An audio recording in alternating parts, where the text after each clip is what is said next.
Hello everyone, welcome back to my channel get aspirant. I am welcoming you all in my channel and I hope आप सारे ठीक होगे और अपनी अपनी लाइफ में बढ़िया मज़े कर रहे होगे और सबकी प्रिपरेशन बिल्कुल बढ़िया तरीके से चल रही होगी। सो गाइज़, ये वीडियो मेनली होने वाली है जो कि अभी गेट 2026 में अपीयर करने वाले हैं लोग टेस्ट सीरीज से रिलेटेड, कि भाई टेस्ट सीरीज से रिलेटेड जो भी डाउट्स आ रहे हैं लोगों के कि भाई हम लोगों को कब टेस्ट देने चाहिए, किस कैसे देने चाहिए टेस्ट, और लाइक कौन सी बेस्ट होनी चाहिए टेस्ट सीरीज। देखो वो तो मैंने वीडियो बना रखी है which test series is best, but I will clear all the doubts कि हमें how to attempt the test series and test कैसे होने चाहिए, सारा कुछ लाइक कैसे करना चाहिए, हमें रेक्टिफाई कैसे करनी चाहिए हमारी गलतियाँ। और मैं आपको लास्ट में ये भी चीज़ बताऊँगा कि एक फ्री टेस्ट प्लेटफॉर्म है, तो मतलब कोई पेड प्रमोशन नहीं है भाई, मैंने खुद ही देखा था, तो वो भी क्लियर करूँगा एक डाउट, ठीक है। तो सी अब क्या है कि भाई अब जो हमारा टाइम आ चुका है ना, वो इस टाइम पे देखा जाए तो अभी अक्टूबर चल रहा है, ठीक है। अब आइडियली जो एक टॉपर की स्ट्रैटेजी होती है वो होती है कि भाई अगस्त तक सब खत्म करना है एक बार फाइनल, ठीक है। उसके बाद रिवीजन करना है इन दीज रिमेनिंग मंथ्स, ठीक है। तो अगस्त तक वो अपना सिलेबस खत्म करते हैं सारा, सितंबर अक्टूबर नवंबर, फिर 3 मंथ्स का एक आइटिनरी बनाते हैं कि भाई इस टाइम पे हमें रिवाइज करना है सारा पूरा A to Z, जहाँ पे भी मतलब गैप्स हैं वो गैप फिल करने हैं हम लोगों को, एंड देन उसके बाद हमें साथ साथ में टेस्ट देना है। तो आइडियली देखो, मैंने जितने भी लोगों से बात की है और जो मैंने अपना पर्सनल एक्सपीरियंस है जो मैंने फॉलो किया था लास्ट टाइम, वो देखो मतलब ऑब्वियसली जो मैंने फॉलो किया था मैंने लोगों से बात करके ही मतलब फॉलो किया था, जो सिलेक्ट हो चुके थे उस टाइम पे IITs में। तो I use to follow this routine कि भाई मतलब जैसे पहले मैंने अपने सब्जेक्ट्स ख़त्म करे थे, ठीक है। मैंने जैसे सब्जेक्ट्स ख़त्म करे अपने, उसके बाद मैंने लाइक हर सब्जेक्ट को मैंने कुछ टाइम दिया कि लाइक एक स्लॉट्स में लेट से अगर मैं 3 दिन या 5 दिन जैसे है ना, उनमें मैं बस रिवाइज़ करता था, साथ में उनके क्वेश्चन प्रैक्टिस करता था, मतलब जैसे जहाँ जब भी क्वेश्चन प्रैक्टिस रिसोर्सेज थे मेरे पास, उसके बाद उसका मैं देता था टेस्ट।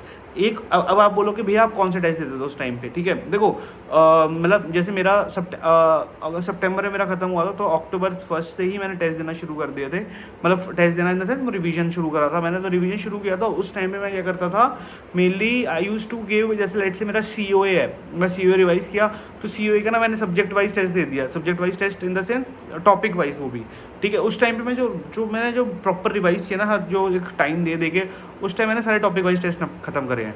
तो अपना October and November I did the same for all the subjects mainly, ठीक है। तो उस टाइम मेरा क्या हुआ, मतलब ये ऑब्वियसली आप क्या कर सकते हो, देखो आपके दो ऑप्शन हैं, ठीक है।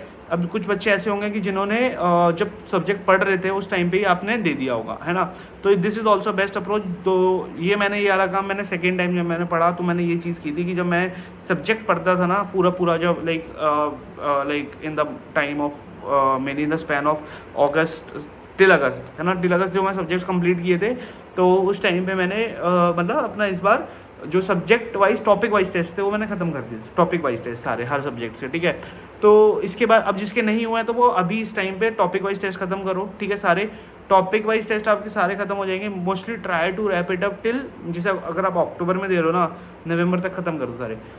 दिसंबर में देखो दो ऑप्शन है फिर आपके पास, अगर आपका टॉपिक वाइज टेस्ट खत्म है तो अगर आपने उनको एनालाइज किया हुआ है ना अच्छे से, तो दिसंबर में व्हाट यू शुड डू कि भाई आपने फुल लेंथ टेस्ट देना शुरू करना है। हर वीक में एक फुल लेंथ टेस्ट देने का वो करो टारगेट कि भाई संडे मैं फुल लेंथ टेस्ट दूंगा, और फुल लेंथ टेस्ट को आपको देना है मेनली अपना गेट के टाइम इंटरवल पे ही, या तो आप दो 9 से 10 से आई गेस 12 नहीं कितना 9 से 12, और आप या तो 2 से लेकर 5 बजे तक, इन 2 टाइम स्पेन में ही देना।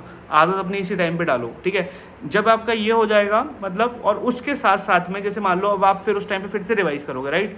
दिसंबर में आप फिर से रिवाइज़ करना शुरू करोगे, अक्टूबर नवंबर दिसंबर में आप फिर से रिवाइज़ करोगे ना। दिसंबर में फिर से रिवाइज़ करते टाइम आप सब्जेक्ट वाइज टेस्ट, जो एक फुल लेंथ सब्जेक्ट टेस्ट होता है, लेट से अगर MEDC का मैं बात करूँ तो 33 क्वेश्चन होते हैं उसमें, आप सब्जेक्ट के पूरे वो देना है आपने, ठीक है। साथ साथ में यही सब्जेक्ट खत्म हुआ, सब्जेक्ट टेस्ट दे दिया और फिर दूसरा सब्जेक्ट शुरू कर दिया, 3-4 दिनों में आपने एक सब्जेक्ट 3 दिनों में खत्म करा, टेस्ट दे दिया। सेकेंड फिर 3 दिनों में फिर से किया, अब 1 हफ्ता हो गया, 1 हफ्ते में आपने फुल लेंथ टेस्ट दे दिया। तो फुल लेंथ टेस्ट से क्या होगा कि आपका उस टाइम पे इन दिसंबर, तो आपका मतलब मेनली फुल लेंथ टेस्ट आपको दिसंबर में शुरू कर देना चाहिए, अब अगर अभी आप पढ़ रहे हो तो, है ना। तो दिसंबर में जब आप शुरू करोगे, दिसंबर जनवरी, मैं आपको बताऊँ अगर आपके 4 एटलीस्ट आप 8 टेस्ट तो दे चुके होंगे मिनिमम से मिनिमम, ठीक है। इतना आपको देना ही है, ये मिनिमम है आपका, हर वीक एक एटलीस्ट, ठीक है। और जब आपके मतलब ऑब्वियसली इन जनवरी मॉक टेस्ट जो गेट के पुराने प्रीवियस ईयर हैं उनको एक तरीके का टेस्ट बना के देना, ठीक है, चाहे वो PDF फॉर्म में डाउनलोड कर लेना पुराने पेपर गेट के, और उनको एक तरीके से मॉक टेस्ट टाइप देना, दो जो भी आपका स्लॉट होगा, जनवरी में पता लग जाता है, एडमिट कार्ड आ जाता है, तो उसी स्लॉट में देना है हम लोगों ने, ठीक है, वो वाले पेपर। तो 3 या 4 साल के दे दो, एटलीस्ट 4 साल तक के दो बस, ठीक है, ठीक है, ज़्यादा मत देना।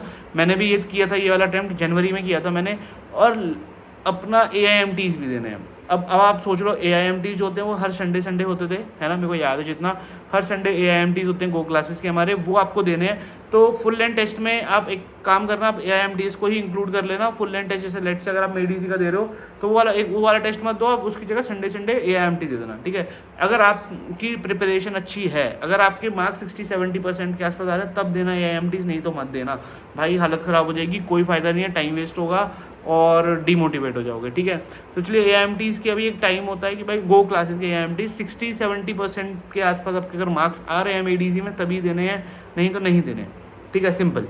अब रही बात इसकी कि भैया रेक्टिफाई कैसे करनी है चीज़ें, तो देखो मतलब रेक्टिफिकेशन के लिए मैं आपको एक चीज़ बताता हूँ सिंपल। मैं क्या करता था, देखो जो मैं टेस्ट देता था ना, लेट से अगर 1.5 घंटे का मेरा टेस्ट है, लेट से, है ना, 1.5 घंटे के टेस्ट में मैं क्या करता था, मतलब उसके बाद ही मैं 1.5 घंटा थोड़ा सा रेस्ट करके, लाइक आधा घंटा हमने थोड़ा इधर उधर घूम लिया, है ना, उसके बाद 1 घंटा, 1 से 1.5 घंटा उसको एनालाइज करता था। और मैंने कॉपी बना रखी थी अपनी कि भाई जो मेरे से गलतियाँ हो रही हैं, जो मुझे लग रहा है वो इंपॉर्टेंट है ना, मतलब कुछ चीज़ें होती है कि मतलब यूजलेस होती हैं, कुछ चीज़ें होती हैं इंपॉर्टेंट भी होती हैं।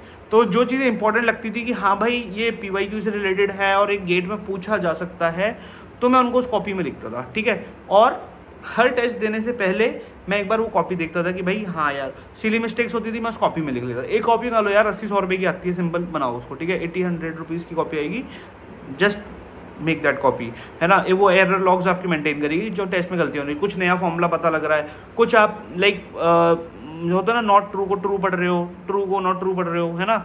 तो ये सब चीज़ें जो होते हैं, तो इनको आपने बहुत अच्छा मतलब करना है अपनी तरफ से, ठीक है। कॉपी बनाओ और ये गलतियाँ लिखो कि भाई एक तरीके से कहाँ पे हम गलतियाँ करते हैं, सारा लिखो, हर टेस्ट की, टेस्ट 1 उसमें जो गलती हुई, टेस्ट 2 उसमें जो गलती हुई। और देखो भाई, कुछ लोग बोलेंगे कि भैया हमसे क्वेश्चंस नहीं बन रहे हैं, हमारे 50 मार्क्स आ रहे हैं, 50% मार्क्स आ रहे हैं, 40% आ रहे हैं। देखो भाई, आप लोगों के नेगेटिव्स में जा रहे हैं, ठीक है। अब जिन बच्चों के नेगेटिव्स में जाते हैं नंबर, उसका भी मैं तरीका बता रहा हूँ। देखो भाई, जो नहीं आता उसको हम कुछ नहीं कर सकते हैं, ठीक है। जो आपको आता नहीं है और उसको तो अटैम्प्ट भी मत करो। देखो जो जो मतलब जिसमें नेगेटिव मार्किंग नहीं है उसको अटैम्प्ट कर दो जो मर्जी, ठीक है। बट जो आपको क्या कहते हैं, जिसकी नेगेटिव मार्किंग है और नहीं आता, प्लीज़ डोंट अटेम्प्ट, उस पर तुक्का बिल्कुल भी मत मारो, ठीक है। अब what you can do, you can maximize your अपना मार्क्स बाय डूइंग मेनली, मतलब मैं आपको सच बताऊं तो जो जैसे आपके रॉन्ग सॉरी जिसके नेगेटिव मार्किंग है आपकी मेनली, जिसमें नेगेटिव मार्किंग होती है और जो आपको आता है ना, जो क्वेश्चन आपको आता है जिसमें नेगेटिव मार्किंग है भाई, उसमें आप अपने मार्क्स को नेगेटिव जाने से कम कर सकते हो, मिनिमाइज़ कर सकते हो उस पार्ट को। और मैं अगर सिंपल वर्ड में बोलूँ तो देखो, जो आता है उसको गलत नहीं करना, सिंपल, ठीक है। जो आता है उसको गलत करोगे तो that is a big mistake, ठीक है। उसको कभी गलत मत करना, उसमें ही आप अपने मार्क्स को बढ़ा सकते हो। बहुत लोगों के माइंड देखो कि देखो 2 नंबर का क्वेश्चन है, आपको आता है, वो कहीं ना कहीं आपने बस सिली मिस्टेक कर दी है और वो आपको -6 दे रहा है, ठीक है, मतलब -0.66 दे रहा है। तो भाई देखो वो 0.66 नंबर ले गया आपके, और 2 नंबर दे सकता था, कितनी बड़ी बात है भाई, कितना बड़ा गैप है 2 नंबर में ना भाई। रैंक का ना कितना फर्क पड़ जाता है, मैं आपको इतना ही बता देता हूँ। रैंक का ना भाई 200 300 फर्क पड़ रहा है इस टाइम पे, ठीक है। तो इसलिए मैं बोल रहा हूँ कि भाई 2 नंबर की वैल्यू बहुत ज़्यादा है। 2 number is like 2 kilometre race भाई, बहुत बहुत बड़ी वैल्यू है, बहुत बड़ा जंप देती है आपको रैंक्स में वो, ठीक है। तो इसलिए उन सिली मिस्टेक्स बिल्कुल नहीं करना, सिली मिस्टेक्स को मिनिमाइज़ करना है जिससे कि आपके मार्क्स मैक्सिमाइज होंगे, ठीक है। तो 70% आई थिंक अगर आप लोगों ने अगर आपने मैं आपको बताऊँ तो मार्च अप्रैल से भी शुरू किया है ना, तो आपके 60-70% मार्क्स आ जाने चाहिए इस टाइम पे। अगर नहीं आने तो आप सिली मिस्टेक्स करो, सिली मिस्टेक्स को रेक्टिफाई करो, कहाँ गलतियाँ हो रही है, और उनको हमेशा नेक्स्ट टेस्ट देने से पहले उसको कॉपी देखो अपनी, कहाँ का सिली मिस्टेक करी थी, और ट्राई करो कि वो आपसे गलतियाँ ना करो नेक्स्ट टेस्ट में, ठीक है। तो इतना ही बोलूँगा अभी हाल फिलहाल, नहीं तो सब बोलते हैं कि यार भैया आपकी वीडियो बहुत बड़ी हो जाती है, हम देख नहीं पाते। देखो ज़्यादा बड़ी करूँगा नहीं, एक लास्ट में एक वो चीज़ बताने वाला हूँ कि है ना, एक वीडियो वायरल हो रही है इंस्टाग्राम पे, तो नहीं आपका इस पर क्या नाम है, यूट्यूब पे, कि free mock test for GATE 2026 एक बंदे ने डाली है अगस्त 29 को, और उसके काफ़ी व्यूज़ हैं 1.4 के। तो भाई उसने ना नेपटेल का बताया हुआ है, ठीक है, नेपटेल के फ्री टेस्ट हैं।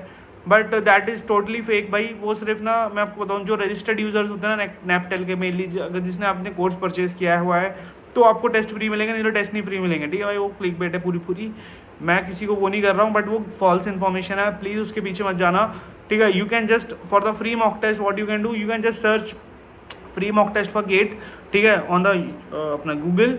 आपको कुछ लिंक्स मिल जाएंगे, जैसे लाइक मेरे को भी मिली है, मेरे को नहीं पता ये सही है कि नहीं है, बट सीम्स लाइक यहाँ पे हो सकता है। तो मैं आपको एक बता रहा हूँ, जैसे ये vidyalankar.org करके साइट है, उस पर मेरे को दिख रहा है जैसे, है ना। तो यू कैन जस्ट चेक, मेरे को नहीं पता फाइनली कि मैंने रजिस्टर नहीं किया है, ठीक है, एक बार आप देख सकते हो उसको अगर आपने करना है तो। बाकी मॉक टेस्ट जो मॉक पेपर्स हैं वो आप पेड ही करो भाई, फ्री के चक्कर में मत जाना, बिल्कुल भी मत जाना, ठीक है। फ्री के चक्कर में जाओगे तो फ्री वाले ही नंबर आएंगे, समझ रहे हो मेरी बात। इसलिए पेड खरीद लो, 1200-1500 की टेस्ट सीरीज़ आती है, और भी सस्ती मिल जाती है बहुत सी जगहों पे, तो लाइक एस अकेडमी की और सस्ती हो जाती है, लास्ट में आता है वो रेट कम होता जाता है, तो मतलब आपके ऊपर है। बट आई वुड रेकमेंड कि पेड टेस्ट सीरीज़ लो, पेड टेस्ट सीरीज़ होगी तो अच्छा हो जाएगा। बाकी हाँ, इन फ्री वाले मॉक टेस्ट को तो आप उसमें दो, प्रैक्टिस के लिए दे दो, कोई इशू नहीं है, ठीक है। और अगर आप किसी से शेयरिंग में गो क्लासेस के लेना चाहते हो वो भी ले सकते हो। गो क्लासेस में क्या होता है ना कि आप वो दे सकते, गेट ओवरफ्लो की टेस्ट सीरीज़ में ऐसा होता है कि लाइक आप फिर से दे सकते हो, कोई इशू नहीं है। मेडीजी में होता है एक बार टेस्ट दे दिया तो आप नहीं दे सकते, ठीक है।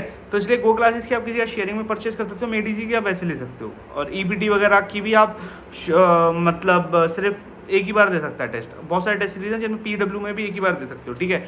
तो प्लीज़ मतलब अपनी तरफ से बेस्ट करो, जो सही लग रहा है वो करो, बट जो मैंने पॉइंट बताया उनको प्लीज़ कंसीडर करना। टेस्ट के ये मेरे पर्सनल फीडबैक्स थे कि मैंने कैसे अपने मार्क्स को मैक्सिमाइज़ किया था, नहीं तो मैं भी सिली मिस्टेक बहुत करता था। और गेट 2024 में मेरे -6 मार्क्स हुए थे सिली मिस्टेक्स में, सोच लो कितने बड़े हैं 2024 में। 25 में सिर्फ मेरे एक से डेढ़ नंबर गया था बस, वो भी मेरे को ज़्यादा लग रहा है, ठीक है। तो प्लीज़ अपना डिसीजन अच्छे से लो, और जैसा भी होता है, कोई भी प्रॉब्लम आ रही है, अगर आपको नहीं समझ आ रहा, मेंटरशिप चल रही है हमारी, please let me know, okay. चलो, ऑल द बेस्ट, जय हिंद, बाय।